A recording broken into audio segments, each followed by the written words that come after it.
사도 바울의 삶은 예수 그리스도와 복음 전도의 모든 것을 쏟아부은 삶이었습니다.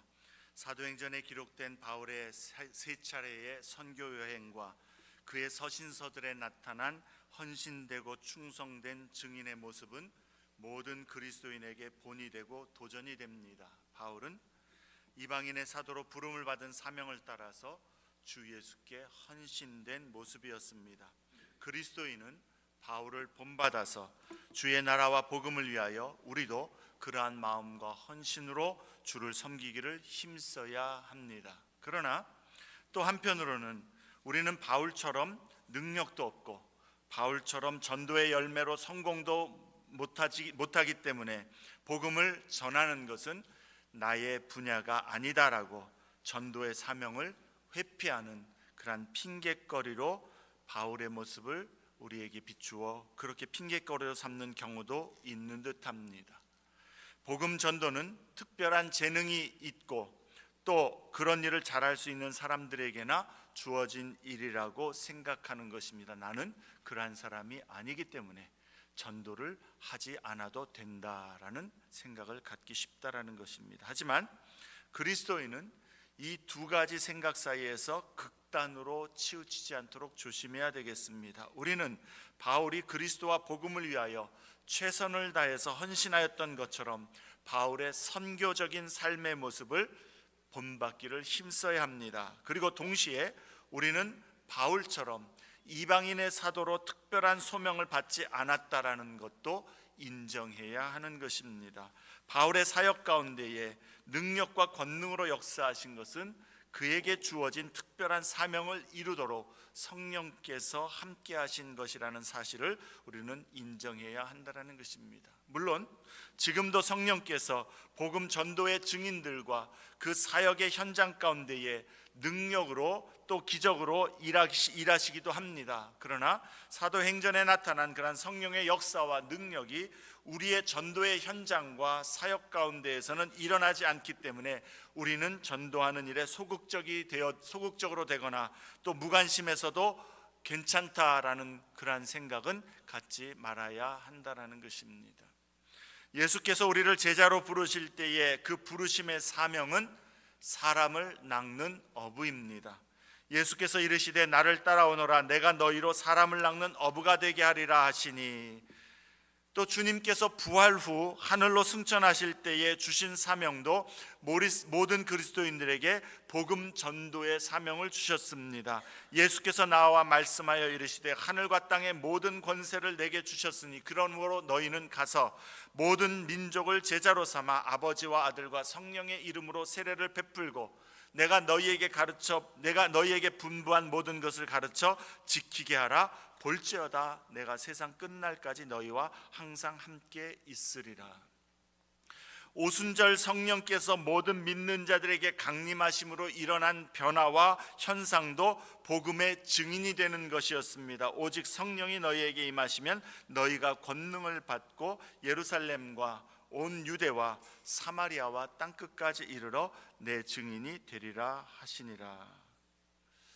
우리 그리스도인들은 주 예수 안에서 하나님을 예배하고 하나님께 가까이 나아가는 경건한 삶을 추구해야 하는 동시에 또한 복음을 전하고 예수의 사랑을 전하는 선교적인 삶을 계속해서 추구해야만 하는 것입니다. 전도는 어렵습니다. 우리는 전도해야겠다라고 결심하고 도전했다가 복음에 대한 부정적인 반응과 거절, 노력과 수고를 쏟아부음에도 보이지 아니하는 열매, 조롱과 수치, 비난과 어색함 앞에서 좌절하거나 포기하기가 쉽습니다. 그럼에도 우리는 복음을 전하는 일과 무관한 그러한 그리스도인이 되어서는 절대로 안 되는 것이죠. 계속해서 전도를 위하여 기도하고 깨어서 오늘도 포기하지 않고 그리스도의 사랑을 나누고 복음을 전할 기회를 살피면서 사람을 낚는 어부가 되기를 힘써야 합니다. 우리 여기 있는 모든 사람은 주께서 사람을 낚는 어부로 부르셨기 때문입니다. 오늘 본문 16절에 바울은 하나님께서 주신 은혜로 그가 예수 그리스도의 일꾼이 되어 하나님의 복음의 제사장 직분을 하게 하셨다라고 그렇게 고백하고 있습니다. 우리도 예수 안에서 은혜로 하나님의 복음의 제사장 직분을 감당하기를 힘써야 합니다. 어떻게 우리가 이러한 직분을 감당해야 하고 또한 감당할 수 있습니까? 먼저 오늘 본문의 내용을 살펴보면서 우리에게 적용할 교훈을 우리가 나누고자 합니다. 오늘 읽은 본문은 로마서의 종결 부분의 시작입니다. 로마서의 본론은 15장 13절에서 기도의 소원으로 끝을 맺고 있습니다. 이제 바울은 서신을 종결하면서 오늘 본문에서부터 자신이 왜 로마서 서신을 이렇게 담대한 어조로 그들에게 기록을 한 것인지, 그리고 자신이 앞으로 예루살렘과 로마를 방문할 계획과 그 의미에 대해서 알려주면서 16장까지 이어지는 긴 인사말을 기록하고 있는 것입니다. 오늘 본문은 세 부분으로 나눌 수 있습니다. 먼저 14절부터 21절에서 바울은 그가 주께로부터 받은 그의 특별한 사역의 부르심과 그에 따른 그의 지난 선교의 여행들에 대해서 언급을 하고 있습니다. 22절부터 29절에서는 바울의 앞으로의 계획과 로마의 교회가 어떻게 그 계획들의 의미가 있는지에 대해서 말씀하고 있습니다. 그리고 30절부터 33절에서는 예루살렘으로의 임박한 그 방문과 그곳으로 가져갈 성도들의 헌금에 대하여서 기도를 부탁하는 내용입니다. 여기서 이 내용을 이해하기 위해서 로마서의 배경을 다시 상기시켜 드리는 것이 아마 여러분에게 도움이 될 것 같습니다. 로마서는 언제 어디서 기록한 것입니까? 로마서는 바울이 에베소에서의 3차 전도 여행을 마치고 고린도에 방문했을 때에 예루살렘을 향하여 돌아가기 직전에 고린도에서 쓰여졌습니다.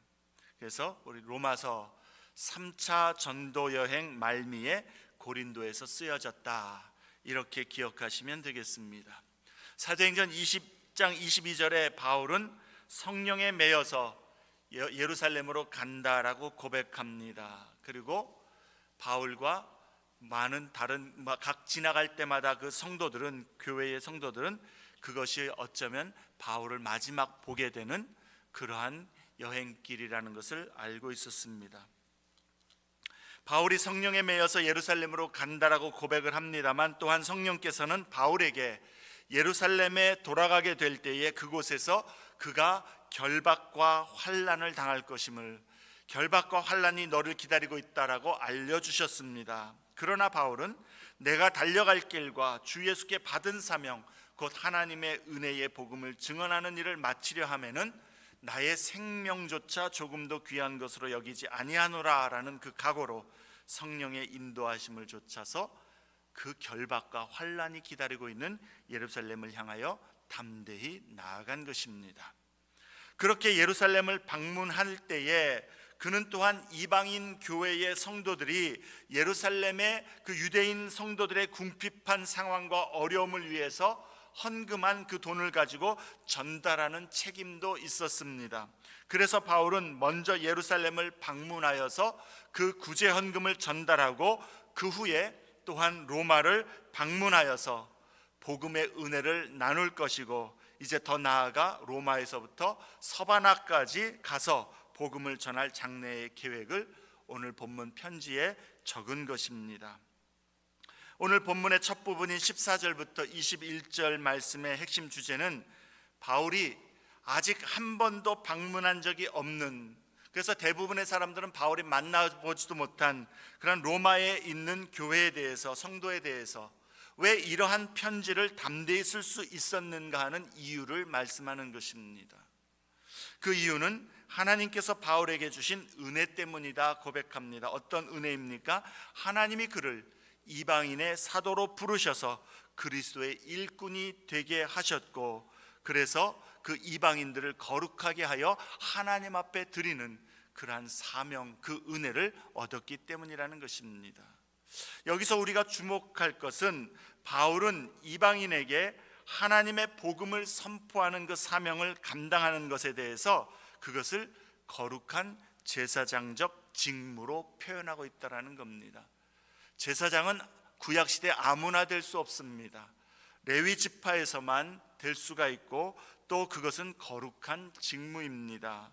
그런데 바울은 지금 자신이 이 복음을 선포하는 이 사명, 이것이 거룩한 제사장적 직무다라고 이야기합니다. 바울은 주께서 자신에게 맡겨주신 그 사명을 감당하기 위해서 그렇게 애를 쓰는데 자기가 한 그 일이 특별하기 때문에 그것이 제사장적 직무가 된다라고 이야기하는 것이 아니라 그 사명을 위하여서 주님 앞에 자신의 삶의 일상을 드리고 섬김을 드리는 것, 그것이 하나님께서 받으시는 거룩한 제사장의 직무를 행하는 것이다 라고 이야기하고 있다는 겁니다. 다시 말해서 바울이 지금 나는 특별한 사명을 받았고 나는 특별하게 하나님 앞에 헌신했기 때문에 제사장적 직무로 이 일을 행한다라고 이야기하는 것이 아니라 하나님 앞에서 하나님이 맡겨주신 일들을 자신의 삶을 통해서 하나님 앞에 드리고자 한 그 모든 말과 행동이 하나님 앞에 제사장적 직무로 드려졌다라는 겁니다. 그리고 이것은 우리 그리스도인들이 또한 우리의 삶에 대하여 가져야 할 가치관이고 관점인 것입니다. 이것은 12장 1절에 바울이 형제들아 내가 하나님의 모든 자비하심으로 너희를 권하노니 너희 몸을 하나님이 기뻐하시는 거룩한 산 제물로 드리라 이는 너희의 드릴 영적 예배니라라고 말씀한 것과 그 문맥을 같이 하고 있다라는 것이죠. 사랑하는 여러분, 우리가 어떻게 하나님의 복음의 제사장적 직분을 감당해야 하는가? 그 가장 기본적인 비결은 우리의 일상의 삶을 주님이 기뻐하시는 모습으로 드리게 될 때에 그 직분을 감당하는 것이라는 말씀입니다. 우리가 주를 기쁘시게 하고 주의 사랑을 드러내기를 원하고 주의 복음이 나를 통하여 드러나기를 사모하여서 행하는 모든 것, 그것이 큰 일이든 작은 일이든 사소한 일이든 특별하게 드러나는 일이든 간에 그 행하는 모든 것이 제사장의 직무를 감당하는 일이 된다라는 것을 우리는 깨달아야 하는 것입니다.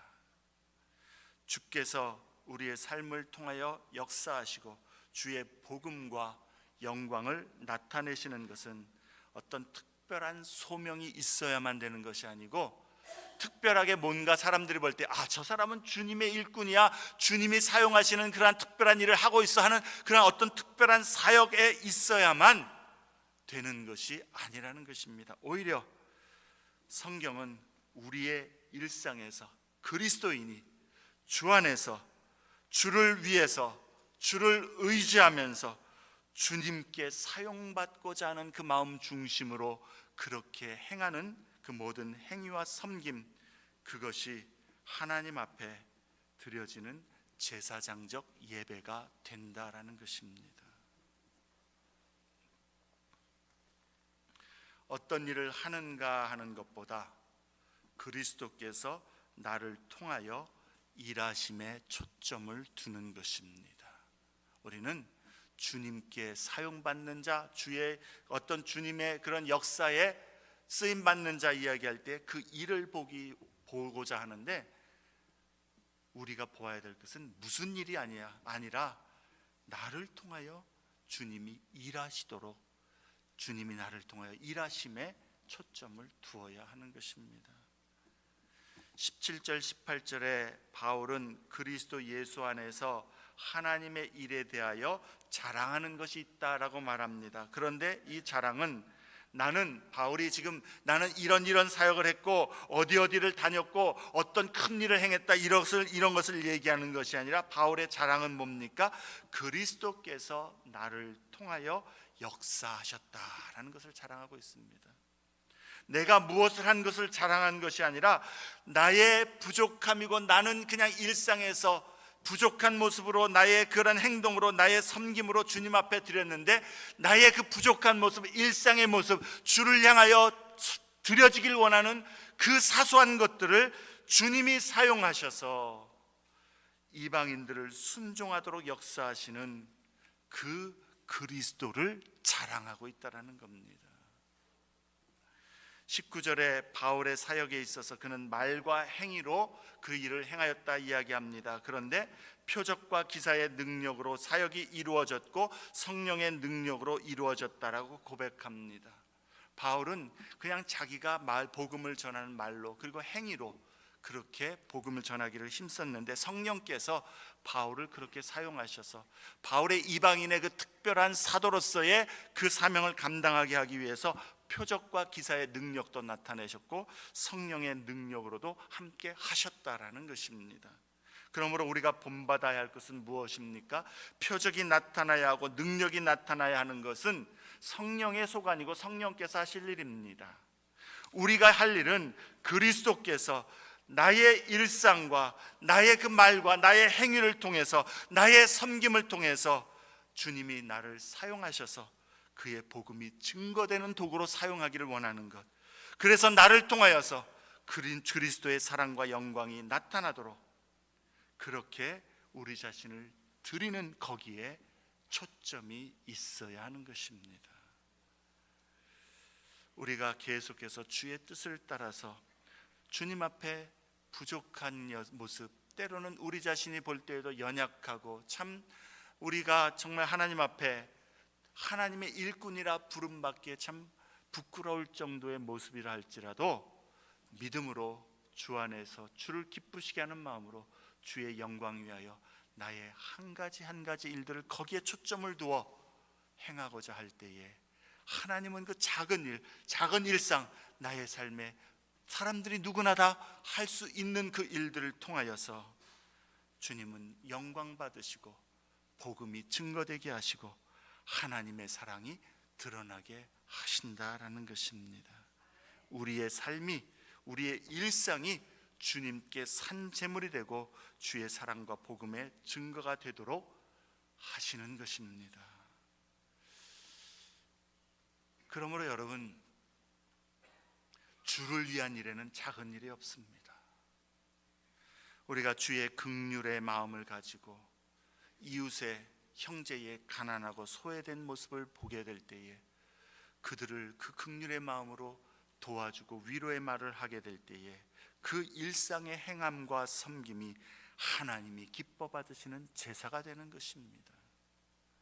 주의 사랑으로 용납하고 용서함으로 연약한 자를 내가 품어주고 받아줄 때에 주의 사랑이 거기에 증거되는 것입니다. 우는 자와 함께 울며 위로와 격려로 서로 돕고 서로 살필 때에 그리스도의 은혜와 평강이 거기에 임하는 것입니다. 남을 나보다 낮게 여김으로 겸손히 행할 때에 자기의 유익보다 남의 유익을 먼저 섬길 때에 교회 안에서 성도 간에 하나 되고 화평케 하는 자의 모습으로 자기를 기꺼이 내어주고자 열심히 노력할 때에 다른 사람을 위하여 굳은 일, 귀찮은 일을 주님을 사랑하기 때문에 주의 은혜에 감사하는 마음으로 기꺼이 잠잠히 감당하게 될 때에 이러한 작은 일상과 섬김을 통해 그리스도의 향기가 드러나고 우리는 하나님의 복음의 제사장의 직무를 충성되이 감당하게 되는 것입니다. 여러분, 그래서요, 저는 우리 성도님들께 좀 권면드리기는요, 뭐 좀 여러 가지 참 어떤 때는 이렇게 힘들고 때로는 떨리고 그래서 그래서 안 하는 경우도 있지만, 단적인 예로 우리 친교 기도 주보에 나와서 재직들, 집사님들 1년에 한 두세 차례 친교 기도 돌아오는데, 여러분 작은 일인데요, 주님을 사랑하는 마음으로 준비하여 기도 드리는 것도 하나님 기뻐 받으시는 제사입니다.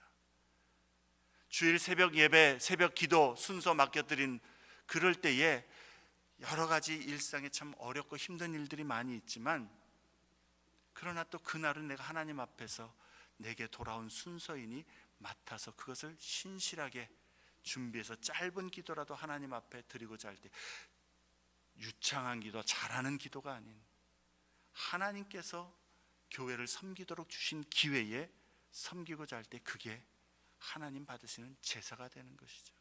그뿐이겠습니까? 여러분이 맡겨주신 모든 그 직무들, 어떤 그 섬김의 일들, 봉사의 일들, 찬양대의 일들, 찬양팀의 일들, 재직의 일들, 어떤 임팩트 리더의 일들, 소그룹 리더의 일들, 어렵고 힘들지만 거기서 정말로 주를 사랑하고 주를 기쁘시게 하는 마음으로 내가 할 수 있는 부분에서 주님 앞에 드리고자 할 때에 주님이 그것을 산 제물로, 거룩한 제물로 받으신다라는 사실입니다.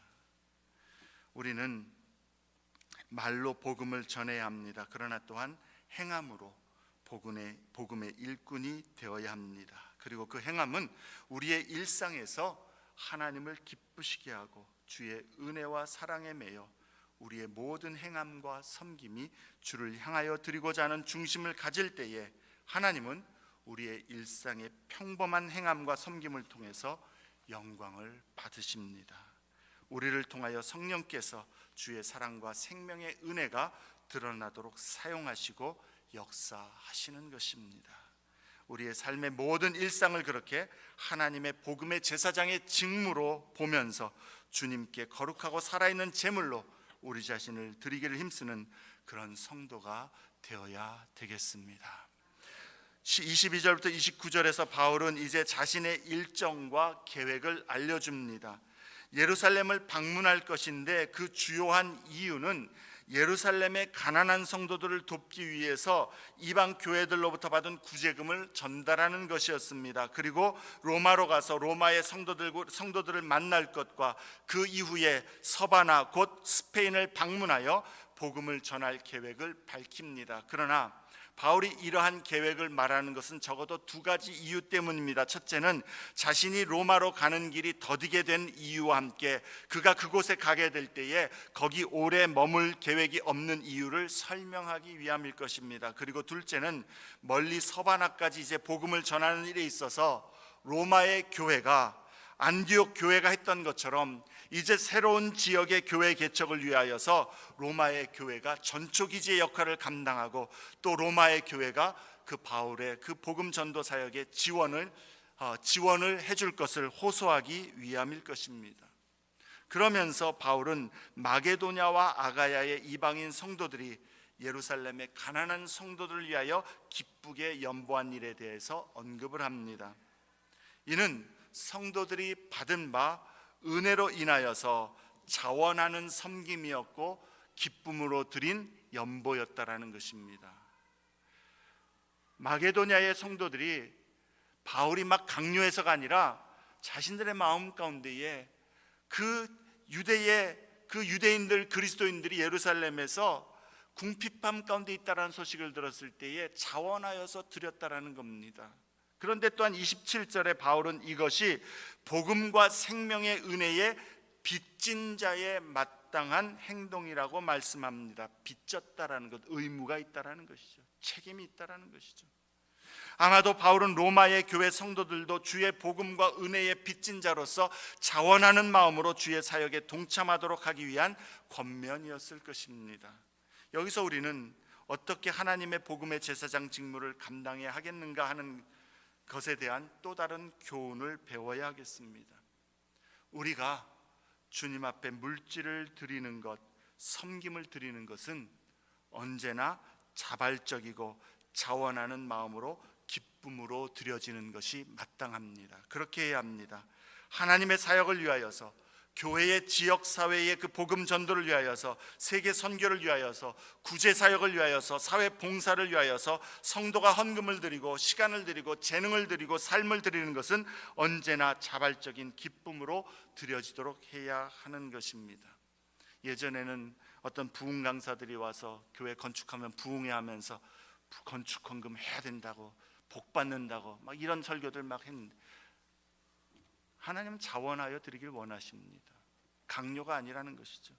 하지만 또한 성도는 하나님의 사랑과 복음의 은혜에 빚진 마음으로 마땅히 주를 위하여 헌신하고 충성해야 할 의무도 있음을 깨달아야 하는 것입니다. 우리 각 사람은 하나님이 우리에게 주신 것의 일부를 하나님께 돌려드리는 의무가 있음을 인식해야만 한다라는 것이죠. 사랑하는 여러분, 나는 어떻게 주님을 지금 섬기고 있습니까? 주님 앞에서 기쁨으로 자원하는 마음으로 주를 섬기기도 하지만 또한 주님 앞에 받은 그 사랑과 은혜에 빚진 마음으로 주를 섬기는 그러한 모습입니까? 나의 물질, 나의 시간, 나의 재능, 나의 삶을 어떠한 마음과 중심으로 주님 앞에 드리고 있는가?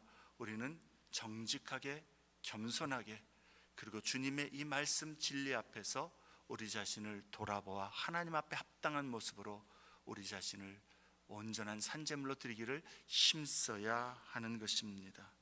주의 은혜와 사랑에 빚진 마음으로 인한 의무와 또한 주의 은혜에 감사하는 자발적인 드림의 기쁨을 배워서 정말로 주 안에서 우리가 가진 모든 것들도 주님의 것이므로 주님 앞에 청지기로서 자유롭게 주 안에서 기쁘게 사용하는 그런 우리 믿음의 모습이 되기를 힘써야 되겠습니다.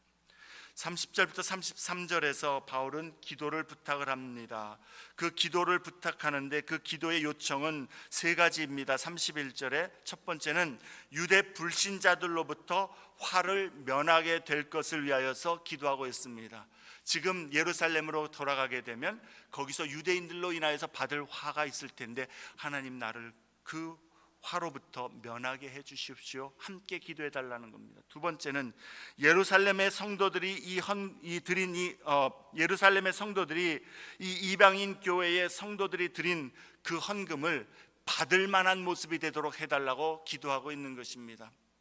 어쩌면 예루살렘의 성도들은 이 헌금이 이방인들에게서 거둬진 것이기 때문에 이것은 부정한 예물이다라고 생각해서 받지 않을 수도 있었기 때문일지도 모르겠습니다. 바울은 이 드려진 예물이 하나님 앞에서 온전한 모습으로 그렇게 예루살렘 성도들에게 전달되어서 그것이 그 섬기는 일을 성도들이 받을 만한 모습이 되게 해달라고 기도할 것을 요청하고 있습니다. 또 한 가지는 32절에 나로 하나님의 뜻을 따라 기쁨으로 너희에게 나아가 너희와 함께 편히 쉬게 하기를 간구하고 있습니다.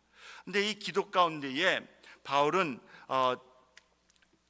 30절 말씀에 우리 개역 성경에 보면 너희 기도에 나와 힘을 같이하여 나를 위하여 하나님께 빌라 그렇게 요청을 합니다. 여기서 힘을 같이하여라는 말의 단어는 투쟁한다라는 그러한 단어를 사용하고 있는 단어입니다. 그런 표현입니다. 로마의 그리스도인들이 기도를 통해서 지금 이 바울의 선교 사역에 함께 하도록 초청을 하고 있는데 바울이 이 문제를 가지고 하나님 앞에 씨름하면서 기도하는 것처럼 너희들도 이 문제를 가지고 하나님 앞에서 씨름하면서 기도해 줄 것을 요청하고 있는 것이죠. 근데 여러분, 여기서 우리가 기도에 관하여서 한 가지 좀 생각해 볼 문제가 있습니다. 바울은 예루살렘으로 가는 것도 또 복음을 로마에 가서 전하는 것도 그리고 이 성도들의 헌금을 가지고 구제하는 일에 쓰임 받는 것도 하나님의 뜻이고 하나님의 명하신 것이고 하나님의 작정하신 것이라는 것을 알았습니다. 그런데 하나님께서 계획하시고 명하시고 뜻하신 일이고 하나님 기뻐하시는 일인데 왜 기도해야 하는 것입니까? 우리는 여기서 왜 기도해야 된다는 것에 대해서는 우리가 알 수가 없겠지만은요, 이러한 하나님의 뜻이 분명한 일들에 대해서도 기도해야만 한다는 사실을 반드시 배워야 할 줄로 압니다. 하나님께서 작정하시고 명하시고 기뻐하시고 하나님이 뜻하신 일이기 때문에 그러한 계획들을 위해서 기도하지 않아도 되는 것이 아니라 그러한 일들이라 할지라도 우리는 또한 기도로 그 일을 이루기를 힘써야 되고 하나님은 당신의 계획과 뜻을 우리의 기도를 통하여 이루신다라는 사실입니다. 바울은 하나님이 이 헌금을 모으는 일을 시작하셨고 그 일을 할 수 있는 능력을 주셨음을 확실히 인식했음에도 불구하고 그러나 그것이 성공할 것이라는 확신이 그 성공할 것이라는 증거를 그것으로 삼아서 기도하지 않아도 된다는 것이 아니라 하나님께서 그 일을 말씀하셨기 때문에 이제 내가 하나님 앞에 쓰임받아 이 일을 온전히 이루기 위해서는 기도해야만 한다는 사실을 알았다라는 것이죠. 우리에게도 마찬가지입니다. 우리는 우리 자신의 사역이나 계획이 그리스도의 그 뜻과 하나님이 기뻐하시는 그 대의에 아주 중요하고 잘 맞는 것이기 때문에 그 일들에 대해서는 하나님께서 번성하게 하실 것이라고 그렇게 가정하는 실수를 저지를 수 있다라는 것입니다. 그러나 여러분, 하나님께서 계획하시고 작정하시고 이루시는 일들은 또한 우리가 그것을 알았을 때에 기도로 그 일에 감당하고 그 일에 쓰임받기를 위하여 하나님 앞에 투쟁하듯이 기도해야 한다라는 사실입니다. 하나님의 결정과 그러나 또한 상황을 변화시키시는 기도의 능력, 이 둘 사이에 어떠한 긴장감이 있고 어떠한 그 역할이 어떻게 이루어지는지 우리는 알지 못하지만 하나님은 기도를 통하여 일하신다는 사실입니다. 그러므로 기도해야 합니다. 하나님이 기뻐하시고 원하시고 분명하신 일을 위하여서 기도해야 하는 것이요, 더 나아가 여러분, 하나님은 기도를 통하여서 우리의 상황도 바꾸시고 하나님의 우리의 삶을 향한 하나님의 마음의 그러한 계획과 길들도 바꾸시는, 그래서 그것을 다 합력하여 선을 이루시고 하나님의 목적을 이루시는 전능하신 하나님이시기 때문에 모든 일에 성경은 기도하라 성도들에게 말씀하고 있다라는 것입니다. 우리는 모든 일에 하나님 앞에 기도하기를 힘씁니까?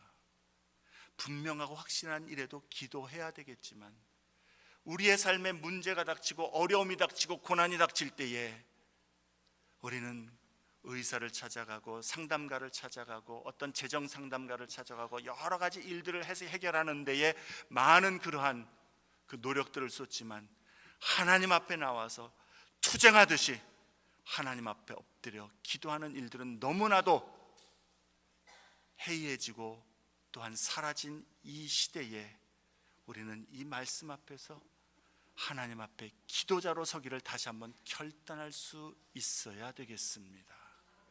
하나님은 기도를 통하여 반드시 역사하십니다. 하나님 앞에 여러분 문제와 아픔과 고난이 있고 막힌 것이 있고 슬픔이 있고 도저히 이것을 빠져나갈 수 없는 절망이 있다면 앉아서 울지 말고 거기에 빠져서 마음 가운데 낙심하면서 그냥 좌절하지 말고 하나님 앞에 나와서 예배의 자리에 나와서 기도의 자리에 나와서 성도들과 함께 주님의 이름을 붙들고 주님의 이름을 향하여서 울부짖으며 기도할 수 있기를 바랍니다. 지금도 하나님은 기도 가운데 역사하시는 하나님이십니다. 지금도 하나님은 기도 가운데에 능력을 나타내시는 분이십니다. 하나님 앞에서 그의 주권을 인정하면서 우리의 마음과 소원을 올려드리고 하나님의 뜻에 우리가 온전히 맞추어지도록 우리가 기도할 때에 하나님의 뜻이 이루어질 것이지만 또한 우리의 마음을 변화시키기도 하고 우리의 소원을 들어 하나님께서는 하나님의 그 계획 가운데 우리의 소원을 또한 맞춰서 새롭게 하시는 하나님의 여러 가지 모양으로 지혜롭게 역사하시는 능력과 권능이 있으니 성경은 우리에게 기도하라 말씀한다라는 것입니다. 여러분, 다시 기도의 이 능력을 붙들고 안 된다라고 생각하는 것, 불가능하다라고 생각되는 것, 이거는 도저히 이젠 가망이 없다라고 생각하는 것도 가지고 나와 하나님 앞에 기도하시기 바랍니다. 안 되는 것에 대해서 하나님이 다른 길을 여실 수 있고 불가능한 것에 대해서 하나님께서 다른 역사는 은혜로 채우실 수 있고 절망의 그 상황 속에서 하나님은 내가 알지 못했던 새로운 일을 행하실 수 있을 것입니다. 그렇게 주님 앞에 기도 가운데 하나님을 의지하며 저 사람은 분명히 절망 가운데 빠지고 도저히 일어날 수 없는 사람인 것 같은데 기도로 하나님 앞에 일어나는 그 모습을 보면서 세상 사람들은 하나님이 살아계시구나, 하나님이 정말 주를 의지하는 자들 사랑하시는구나 깨닫게 되지 않겠습니까? 기도하는 성도, 기도하는 교회가 되어야 되겠습니다. 말씀을 맺습니다. 우리는 하나님의 복음의 제사장으로 부름을 받은 자들입니다. 우리는 복음 전하는 일을 게을리하지 않기를 힘써야 되겠습니다. 나는 소질이 없는 것 같고 할 수 있는 것이 없는 것 같아도 먼저 우리의 일상을 하나님 앞에 제사장적인 직분으로 드리기를 힘써야 될 것이요, 그 다음에 또한 우리 주 예수 그리스도의 그 은혜를 힘입어서 정말 하나님 앞에서 나의 삶의 모든 것들을 주님의 사랑에 반응하여 드리기를 힘쓰는 마음으로 나의 가진 것, 나의 삶을 하나님 앞에 쓰임받기를 사모하는 마음으로 기쁨으로 또한 의무감으로 드리기를 힘써야 할 것이요, 그와 함께 기도로 하나님 앞에 우리의 삶을 맡겨 나가는 그러한 믿음의 모습으로 우리의 일상이, 우리의 삶의 모든 행위들, 모습들이 또한 증인의 모습으로 쓰임받는 그러한 복된 주의 성도들, 그러한 삶이 되시기를 주의 이름으로 축복합니다. 우리 말씀을 기억하시면서 함께 찬송하길 원합니다. 죄짐 맡은 우리 구주 어찌 좋은 친구인지, 걱정 근심 무거운 짐 우리 주께 맡기세. 주께 고함 없는 거로 복을 받지 못하네, 사람들이 어찌하여 아랠 줄을 모를까. 우리의 삶에 하나님은 우리의 일상을 통하여서 영광 받으시고 또한 산재물로 받기도 하시는 분이시지만, 또한 일상에서 모든 일들에 기도로 하나님을 인정하고 하나님을 의지하고 하나님의 능력을 경험하기를 기뻐하신 줄로 믿습니다. 우리는 기도 가운데에 우리의 삶을 주님 앞에 맡겨버리면서 이제 우리의 할 일은 우리의 일상의 작은 부분들 하나하나까지도 주를 의지하며 순종함으로 따라가기를 힘쓸 때에 그 삶이 하나님께서 사용하시는 그러한 복음 전도자, 증인의 모습으로 쓰임받게 될 줄로 압니다. 오늘 이 말씀 앞에서 우리는 이 찬송 가운데 하나님, 내가 그러한 주님의 백성, 주의 사람 되길 원합니다라는 고백이 드려지기를 바랍니다. 죄짐 맡은 우리 구주, 죄